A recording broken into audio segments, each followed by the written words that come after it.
Welcome, dear friends, to a very special edition of America First with me, Sebastian Gorka, your host, and a guest who, whenever he pops up on my YouTube feed, whenever there's an interview with the editor of Spiked Online, I press play because he's a rare dose of sanity in these crazy, crazy times. Brendan O'Neill, welcome back to America First.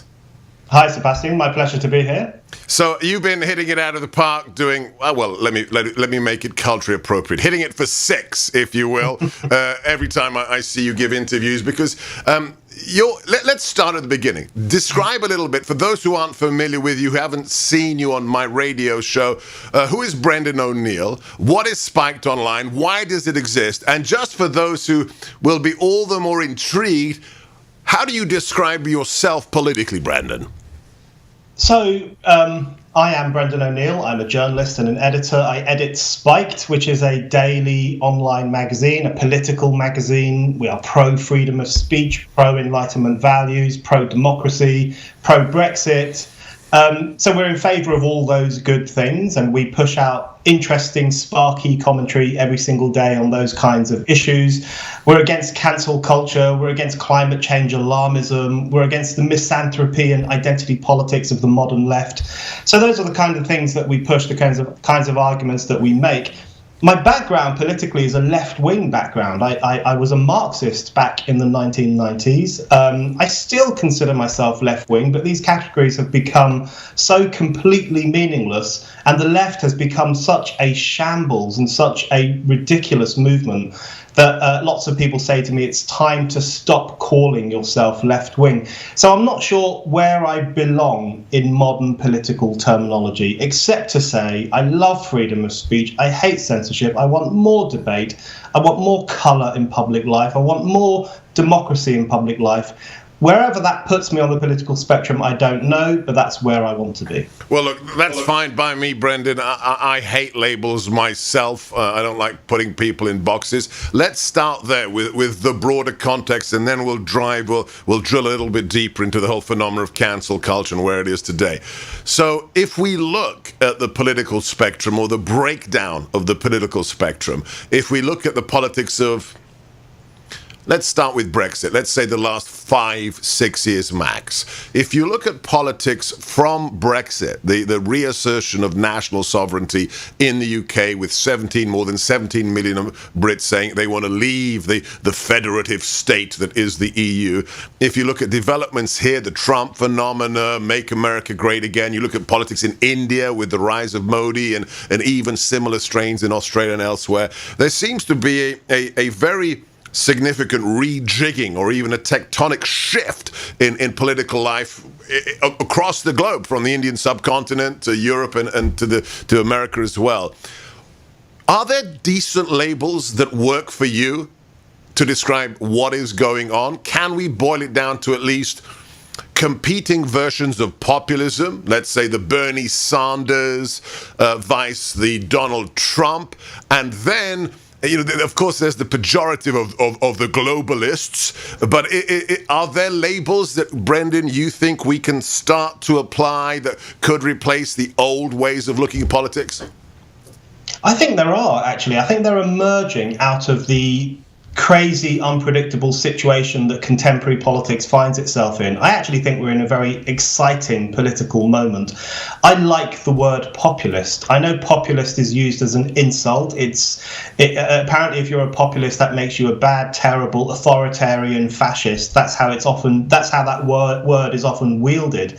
But if you look up populist in the dictionary, it actually only means policies that are popular with large sections of the public. Which clearly must be a bad thing, right? Must be a terrible thing if the people like it. So I'm in favour of populism. Just to go back to the beginning in relation to Brexit, my view is very simple. Brexit is one of the most important and positive political developments in the Western world since the Second World War. It really is. Its importance cannot be overstated, because what we had here were 17.4 million people in the United Kingdom, the largest electoral bloc in the history of this country, rebelling against the European Union, rebelling against this citadel of globalism, which is authoritarian, illiberal.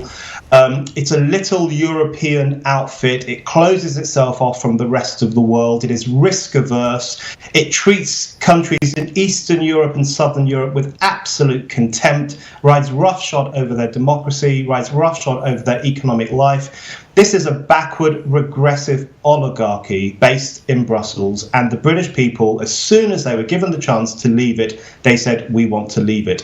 52% of voters, the largest vote in the history of this country.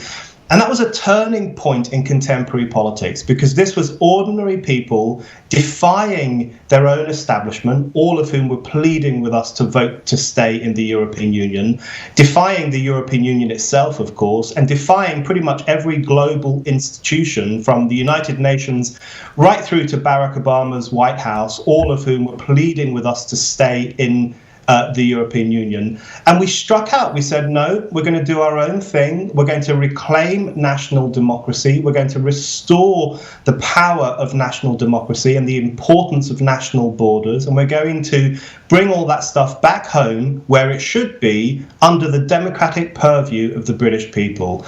And I think that was inspiring to so many people around the world. Since then, I've done talks in Australia and America and different parts of Europe. People always ask me about Brexit. People always say, how can we get a bit of the Brexit spirit over here? How can we do something similar in our country? And I think the Trump phenomenon was similar to Brexit in terms of people breaking away from the staid, old, technocratic establishments and taking a gamble on someone different.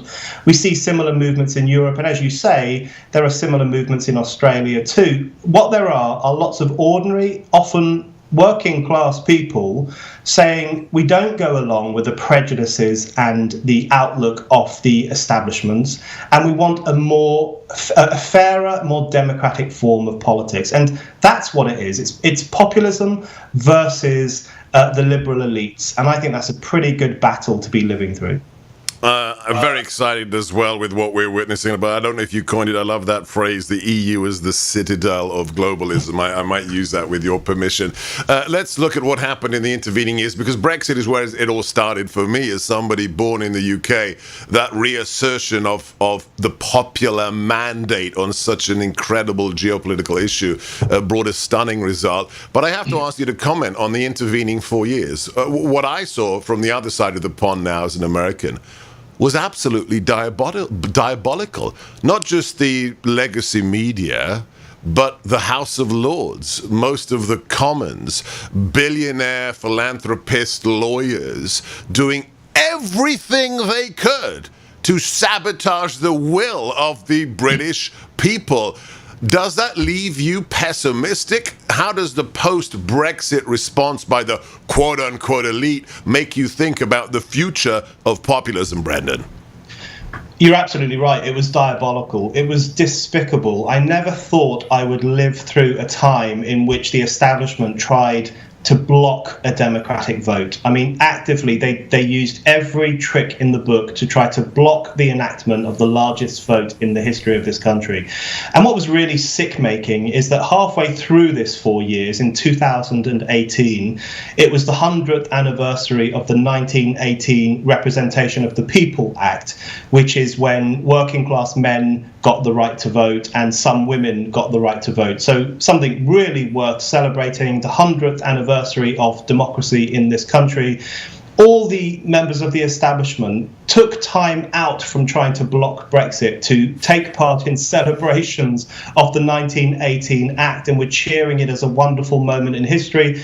And then 3 minutes later, they were going back to trying to block the votes of millions of working class people, 8 million women, millions of ordinary, honest, decent Brits whose votes they tried to overthrow. And they tried to do that in the House of Commons. We ended up with what people refer to as a Remainer parliament, a parliament that was around 75% pro-Remain, which shows how out of touch it was with the country at large. the Remainer House of Lords, which is an anti-democratic appointed second chamber full of posh peers who think they know better than the rest of us how this country should be run. Members of the big business, the economic elites, the legal elites, and of course the media, they all clubbed together to try to prevent this vote from going through. It was absolutely repulsive. And there were large demonstrations of upper middle class people in the streets of London openly calling for the establishment to stop democracy in its tracks. So that was very, very shocking. And at the time, I was very pessimistic and very worried about whether Britain could really carry on as a democratic country. But the perseverance of ordinary people has been absolutely inspiring. They've stuck with the idea of Brexit throughout the whole process. We've actually voted for Brexit many times now. In 2016, obviously, in the referendum, we voted for Brexit. In the 2017 general election, more than 80% of people voted for parties that said they would enact Brexit. In the 2019 European elections, the winner, of course, was the Brexit Party. And then in the 2019 general election, Boris Johnson won a historic mandate, especially from working class Labour voters who switched to Boris Johnson's Conservative Party because they wanted Brexit. So the perseverance and patience of ordinary British voters is what is most inspiring here. And they come out of this story very well, whereas the liberal elites come out of this story very badly indeed. Let's talk about those liberal elites. We're talking to the editor of Spiked Online. Follow them at Spiked Online on Twitter and whenever you see Brendan's name. So we have a state here, a beautiful state that has been destroyed in the last few decades, with still an economy more powerful than most nations. It's called California, and they have a governor, Gavin Newsom, who is, in fact, people don't know this, the nephew of the Democrat Speaker of the House, Nancy Pelosi. And I want to talk about what's happened since Brexit, since Trump, and that is, of course, the Chinese virus. This is the governor of California talking about the future. Cut to. Because California, we're not going to come crawling back. We will roar back. You know, when this pandemic ends, and it will end soon, we're not going to go back to normal. Because I think we all agree, normal was never good enough. We're not going back to normal, Brendan. Now, here's where I don't want to throw cold water on what you said with regards to Brexit, because it excited me as well. But with regards to the general populace's response to the acts of the government, not just in the UK, but here as well, with the shutdowns, the masks, the social distancing, isn't your happiness at the Bulldog Spirit tempered by what you've seen as this, in many cases, unthinking willingness to just genuflect at the altar of the bureaucrats who tell us, well, we're just going to lock down for another 6 months? How much of the COVID phenomena has undermined the positive rise of populism? Yeah, I think that's the question of our time in many ways. And I think the early 21st century will really be recorded as a time of great optimism and populism, followed very closely by the crashing, dispiriting lockdowns and the culture of fear that has surrounded lockdowns. So, you know, just going back to Brexit briefly, the great thing about Brexit is that it was a revolt against all those people I just mentioned. It was also a revolt against the politics of fear, because the only thing that the pro-Remain establishment had on their side was Project Fear. They told us constantly that we would not have enough medicine, not have enough food, we would all die if we left the European Union. Life would be completely disastrous. And people saw through that and stood up to that. So did any of those predictions with regards to, you know, acquisition of insulin or poisoned chicken, did any of that come true, Brendan? Absolutely not. And in fact, the opposite is the case. Last year in 2020, the Remainers, because they're still carrying on with their crazy campaign, they told us that being outside the European Union would prevent us from getting COVID vaccines. Of course, the UK is soaring ahead in vaccinations and the European Union is lagging behind very badly. None of their fearful predictions came true at all. The people could see through them. They knew that it was just a cynical Machiavellian attempt to prevent us from pursuing our democratic desire to leave the European Union. But then, of course, we get 2020 and the lockdowns, and the suspension of democratic life, the suspension of public life. In 2016, we had the people restoring public life, restoring national democracy, and demanding a greater say in how the country is governed. In 2020, we had people essentially put under house arrest, sent back home, atomized from each other, not able to engage in democracy or public life in any meaningful way. So that's the great tragedy of the past three or 4 years in the United Kingdom, and it's repeated in countries across the Western world. You know, I still remain optimistic. Now, I say that there is a caveat to that. You've just shown Gavin Newsom, and there are many others who are openly calling for a new normal. And I find new normal to be one of the most chilling phrases of our time. Who gets to decide what the new normal is? I certainly haven't taken part in any democratic debate about the new normal. We know what it means. The new normal will be the institutionalization of a culture of fear, the possibility of locking down in response to any risk to society. People are talking about climate lockdowns to prevent climate change. I think governments around the world have had a taste of authoritarianism, a taste of social control.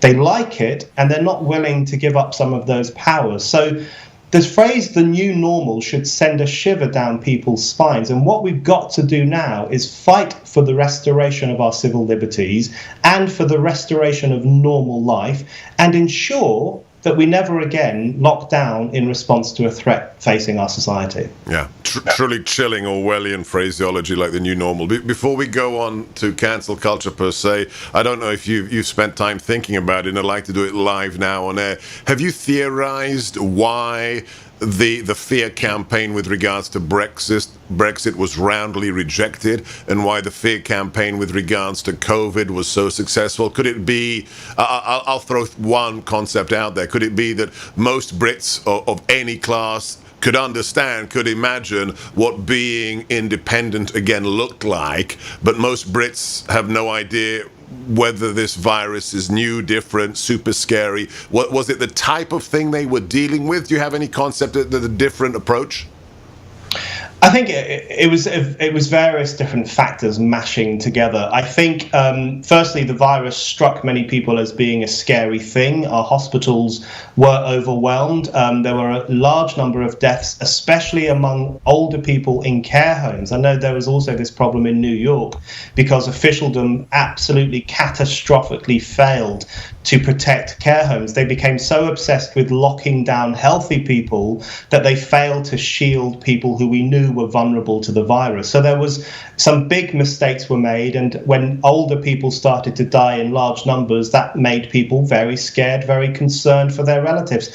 Also, the media played a very important part. 24-hour rolling news over here was a constant fear fest. Every news report was doom-laden. It was about the fact that anyone can die from this virus, which we know is not true, the fact that it could kill anyone, anywhere, don't go outside or you will kill yourself and kill other people. There's an advisor to the government, a sociologist here called Robert Dingwall, who very early on said, the government is terrorizing the public, and it will live to regret that, because once we open up, we may find that some people are now too scared to go back to normal life. So the use of the politics of terror, I think, did work to a certain extent. But the big question is, this year, as we open up, Boris Johnson has given the date of the 21st of June for the complete end to all lockdowns. Will we see a confident return to normality? That is absolutely the thing we have to argue for, and we have to make sure it happens. All right, let's go to one of your top bête noirs, cancel culture. Every day there's a new insane story. This week on my radio show, we've discussed these figures of joy from our childhood, whether it was Speedy Gonzales, Pepe Le Pew, Dr. Seuss being cancelled. But there is this darker side.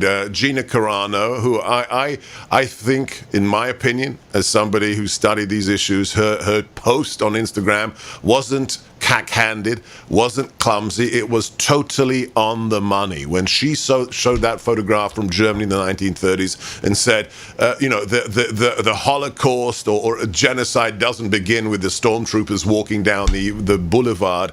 It's when neighbor turns against neighbor. The emphasis on dehumanization as a political tool was completely justified. And then she gets fired from her role in one of those popular TV shows of the modern time.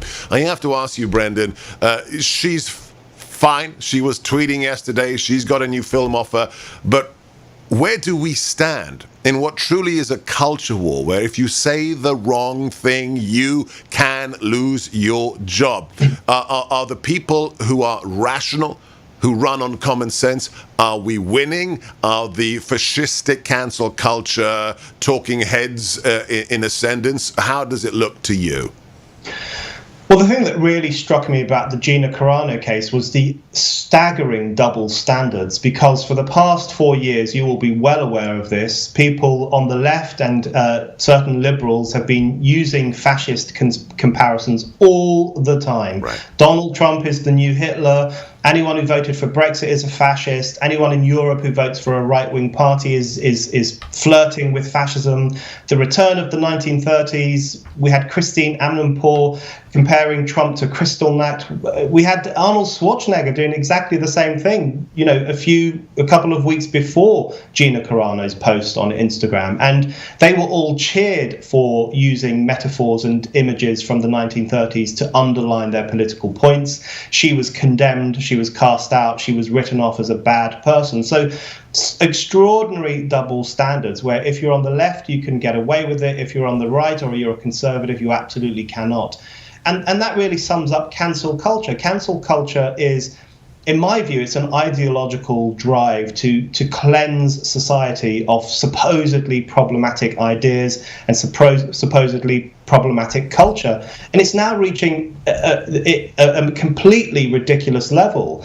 Cartoon characters, Dr. Seuss books, anything that the Muppets now has a trigger warning because apparently some of its episodes were offensive. They're now going after children's culture, children's books. This is a neo-Maoist campaign. It's like a modern cultural revolution where we have these woke guards going around punishing people who are guilty of wrongthink, shaming people in public if they have the problematic point of view, destroying or memory holing culture that they disapprove of. We have to get real about what we're up against. What we're up against is a concerted authoritarian effort to cleanse the public realm, drag us back to year zero, create a clean slate society where they can impress their ideology alone on culture and education and public life, and any other competing idea must be cleansed away. That's what cancel culture fundamentally is.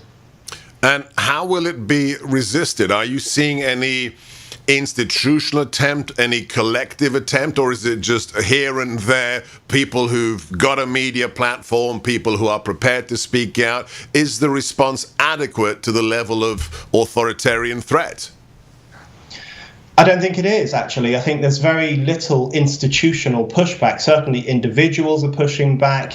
Even some individuals who I'm not particularly a fan of, for example, J.K. Rowling. J.K. Rowling has been pushing back very hard against the extreme wing of the trans lobby, which wants to cancel anybody who believes in biological sex or anybody who fails to adhere to the ideology of gender fluidity.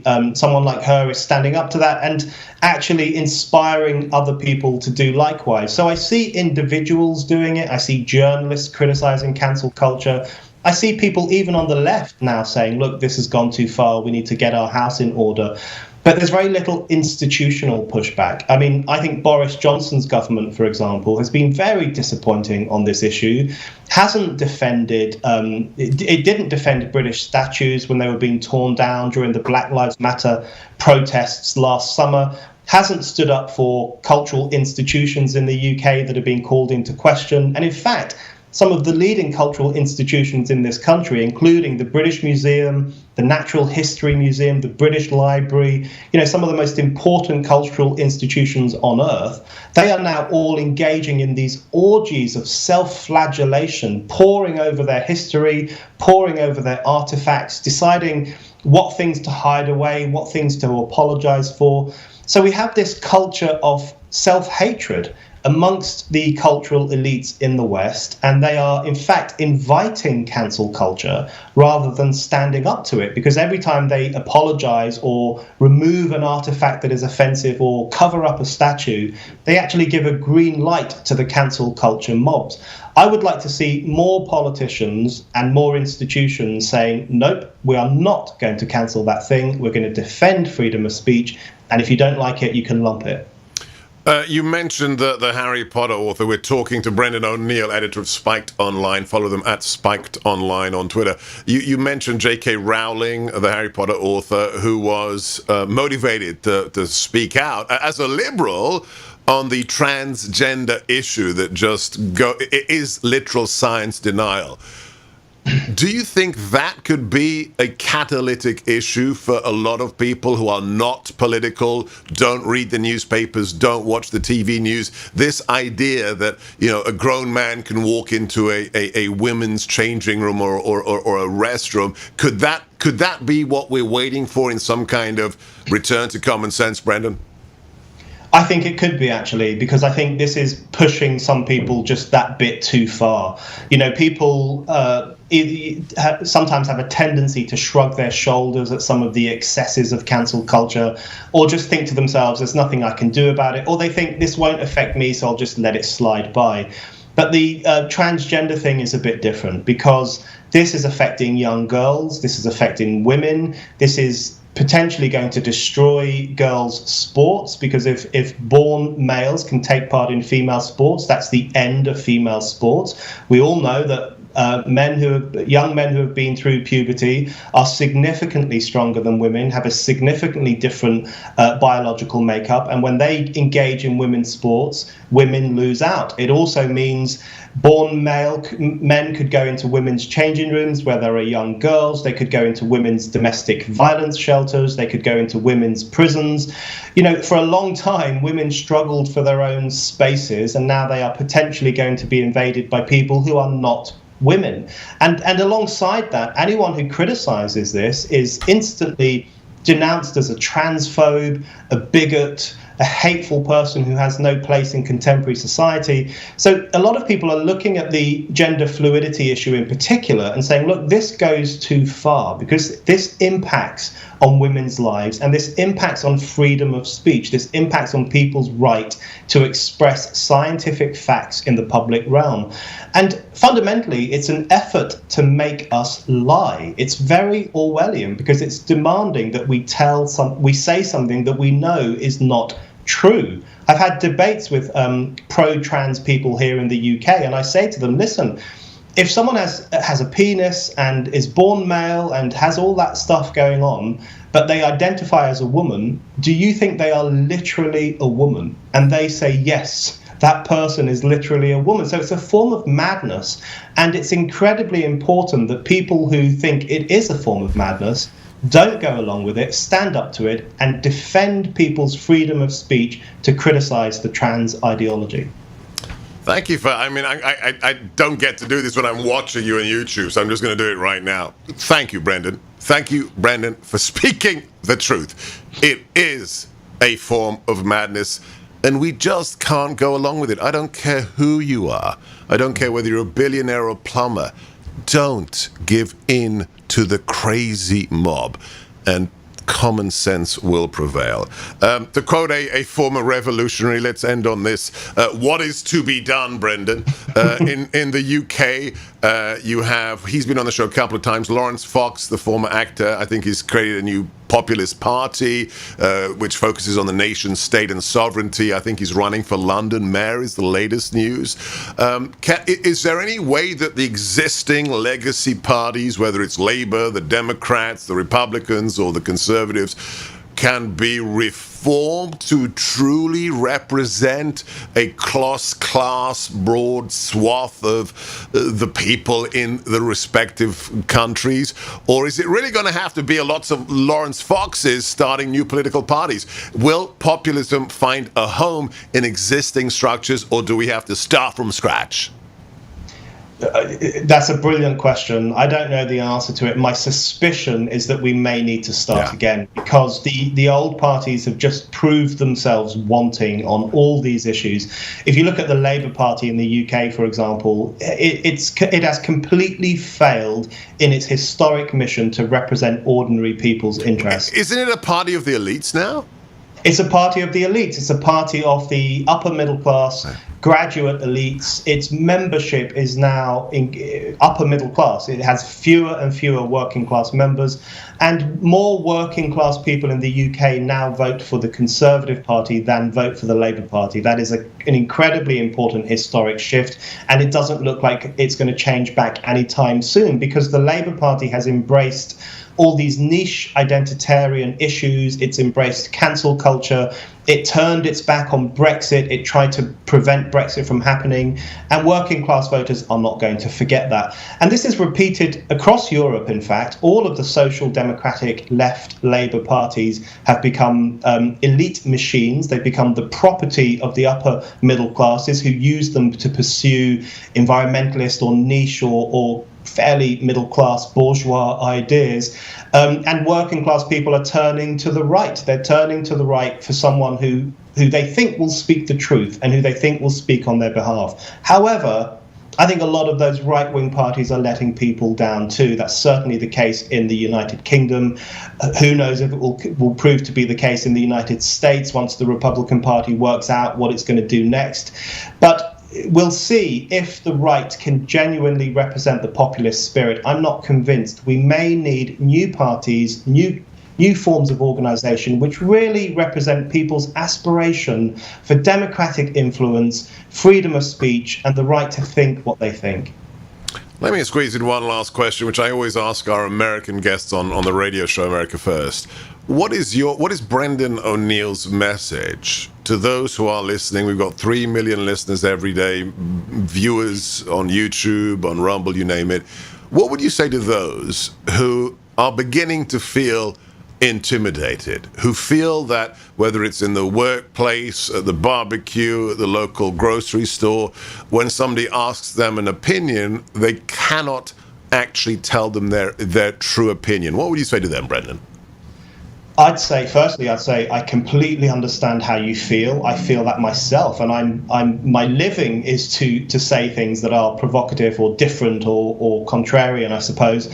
I feel that myself. I've spoken on university campuses at which there have been big protests and people trying to block my way, and people calling me a bigot for saying things that I think are perfectly reasonable. So I understand, and I know that many people feel compelled to censor themselves. And I actually think the worst thing about cancel culture, this is a very important point, we always talk about the big scalps that cancel culture is trying to claim, the famous people, the well-known people who say the wrong thing and get cancelled. But actually it has a chilling effect across society, because what it does, it sends a signal to ordinary people in their workplace, in their social settings, in their university campuses. It says to them, don't even think about saying this thing, because look what will happen to you. Don't defend the right of women to have their own spaces. Don't express a right-wing point of view. Don't say anything that we consider to be wrong think, because you will be punished. And that has given rise to a culture of self-censorship. The fact is, however, the only way to break a culture of self-censorship is to refuse to take part in it, to try and be confident and brave, and to express your points of view in every situation. That's the only way that the broader public can push back against this elite form of censorship. And once we start doing that, I think we can break down some of these barriers and really start to enliven and enlighten public debate once again. Wise words. It may be tautologist, but you're absolutely right, Brendan. The only obstacle to stopping self-censorship is the self. I found myself saying, oh, should I say that? And then realizing, Well, who's stopping me? Nobody. Don't censor yourself. Freedom of speech is what our civilization, it's one of our founding pillars. God bless you, Brendan, for doing what you do.